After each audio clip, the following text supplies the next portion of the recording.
BA द्वितीय वर्ष राजनीति विज्ञान के समस्त छात्र छात्राओं का स्वागत, अभिनंदन, गुड मॉर्निंग। मैं doctor Lakshmi Narayan, assistant professor राजनीति विज्ञान, राजकीय महाविद्यालय मलसीसर, जिला झुंझुनू। आज मैं आपसे चर्चा करूंगा ब्रिटिश राज व्यवस्था।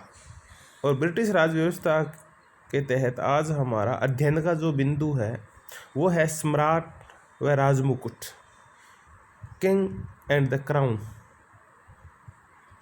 आज हम इसी विषय से संबंधित अध्ययन करेंगे।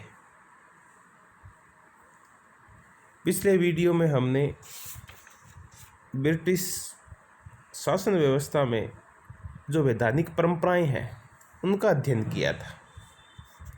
आगामी 2 या 3 जो लेक्चर होंगे वो ब्रिटिश सम्राट और ब्रिटिश राजमुकुट के ऊपर होंगे।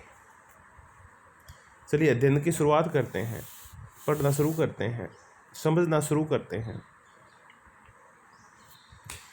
ये आपको सबको विदित है कि ब्रिटिश जो शासन व्यवस्था है वो संवैधानिक व्यवस्था है। यहाँ तक कि हमारे देश में जो संसदीय व्यवस्था है वो भी हमने ब्रिटिश राज व्यवस्था से उधार ले रखी है। इस संसार में जब लोकतंत्र का विकास हुआ तो संवैधानिक लोकतंत्र सर्वप्रथम ब्रिटेन में ही आया था। संसदीय लोकतंत्र ब्रिटेन में ही आया था।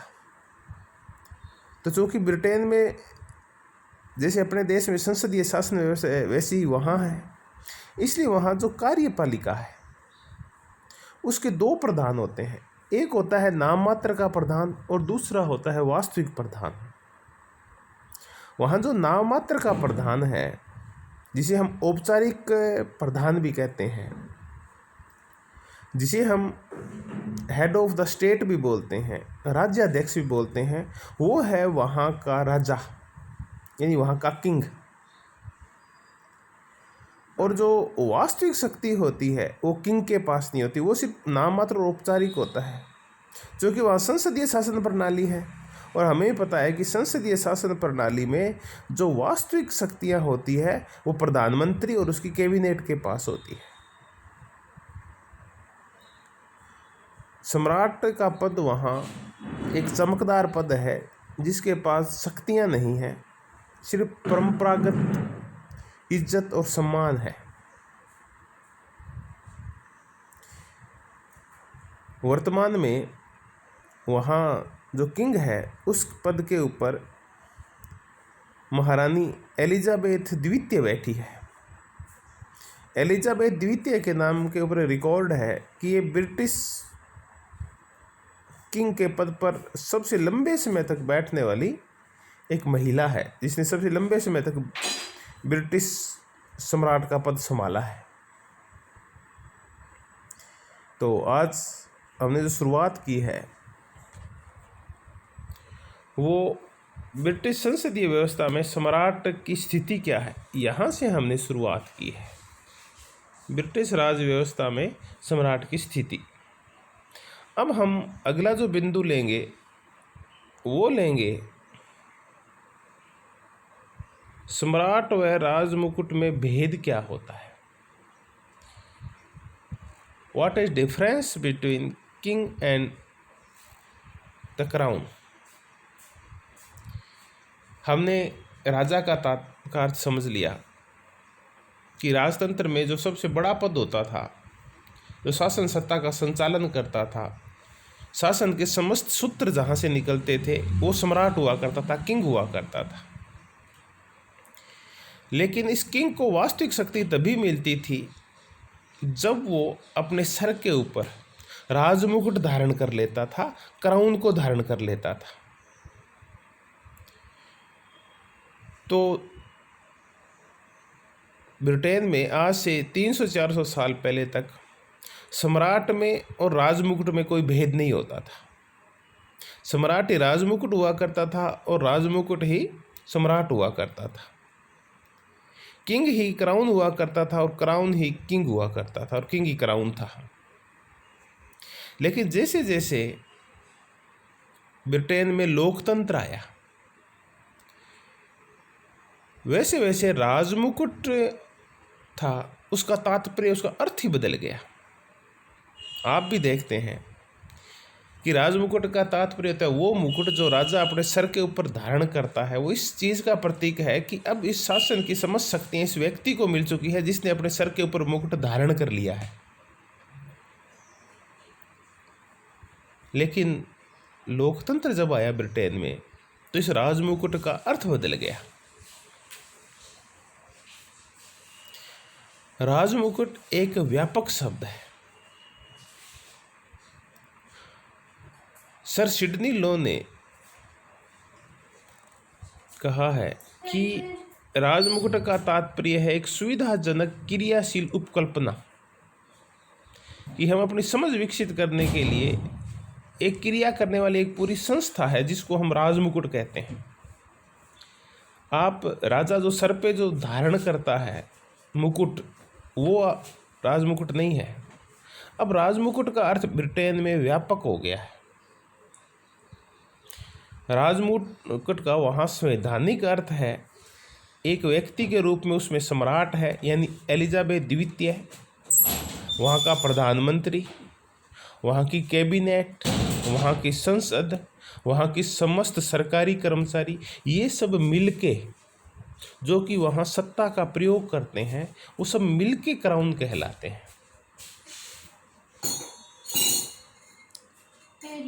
प्रोफेसर ओग राजमुकुट की व्याख्या बड़े मज़ेदार शब्दों में करते हैं, हम उन्हीं के शब्द पढ़ते हैं। राजमुकुट सर्वोच्च कार्यपालिका तथा शासन में नीति निर्माण की संस्था है, जिसका अर्थ है राजा, मंत्रियों तथा संसद का मिश्रण। यह वह संस्था है जिसको राजा की समस्त शक्तियां तथा विशेषाधिकार धीरे धीरे हस्तांतरित कर दिए गए हैं।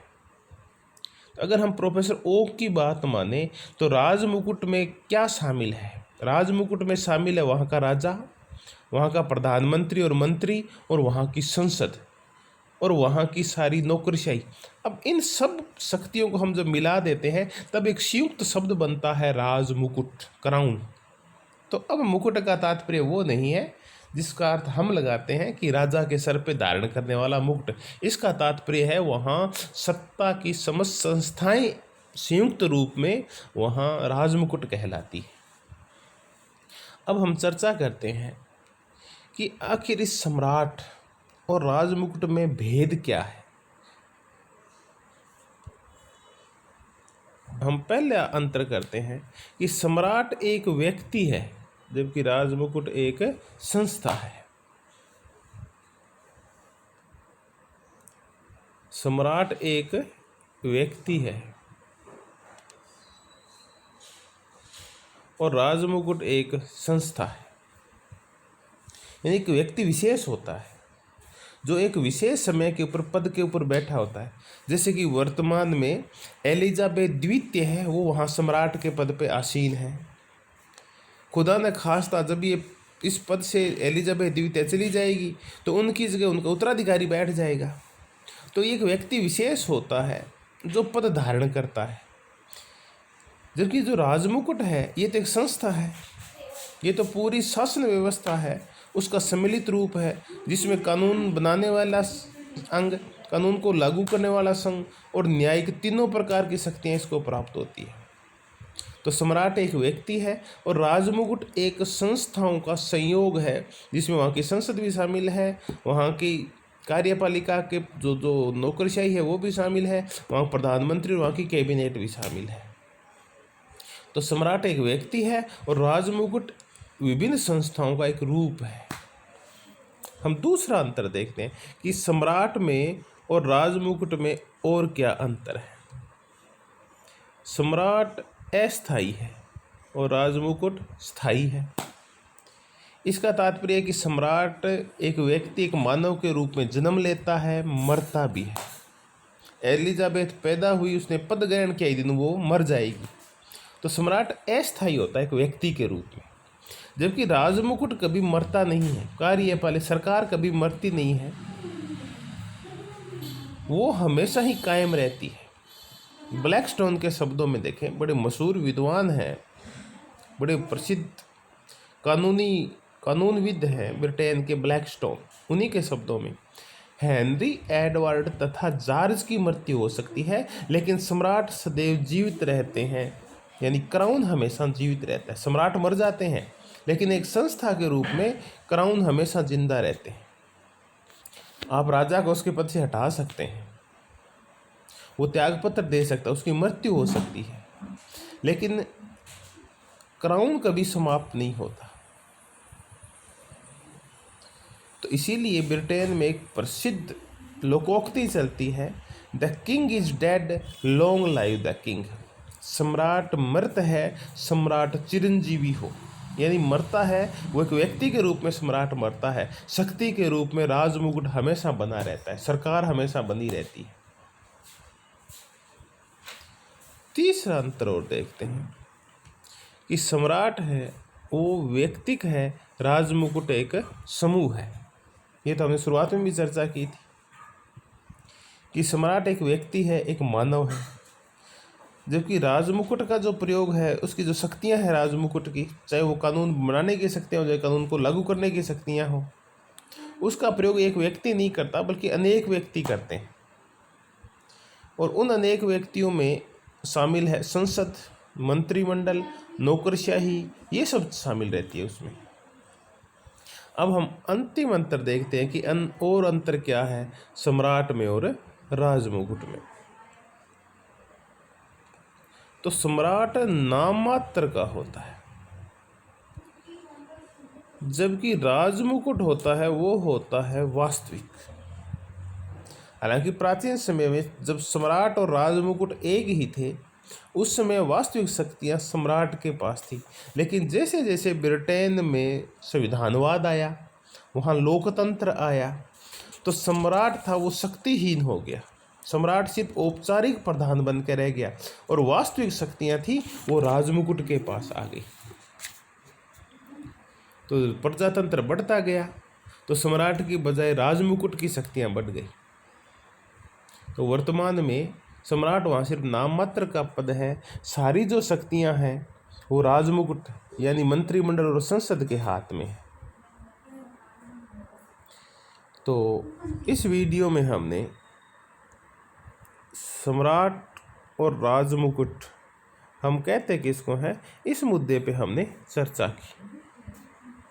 आगामी वीडियो में हम सम्राट से संबंधित कुछ और मुद्दों के ऊपर चर्चा करेंगे, कुछ और नए कानूनों के बारे में, कुछ नई ब्रिटिश परंपराओं के बारे में जिनका संबंध वहाँ सम्राट या क्राउन से हैं, उनके संदर्भ में चर्चा करेंगे।